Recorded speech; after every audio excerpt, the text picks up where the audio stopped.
నమస్కారం ఈటీవీ 360కి స్వాగతం. ముందుగా ప్రధాన అంశాలు.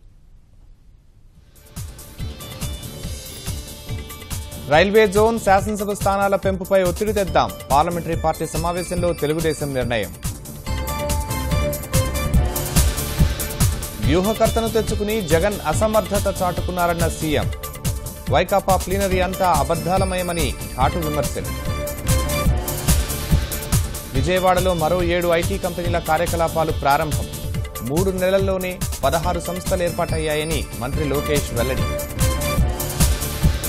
విశాఖ భూ అక్రమాలపై ఇప్పటివరకు 852 ఫిర్యాదులు. ఆధారాలు ఇవ్వాలని రాజకీయ పార్టీలకు సిట్ లేఖలు. ఐఐటీ ప్రవేశాలపై నిలుపుదలను ఎత్తివేసిన సుప్రీంకోర్టు. జేఈఈ అడ్వాన్స్డ్ ఫలితాల ఆధారంగా ప్రక్రియ చేపట్టాలని ఆదేశం.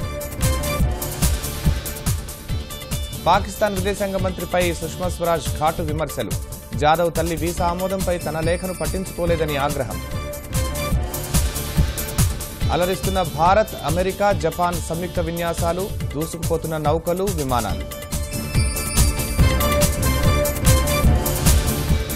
కొనుగోలుదారుల మద్దతుతో స్టాక్ మార్కెట్లకు భారీ లాభాలు.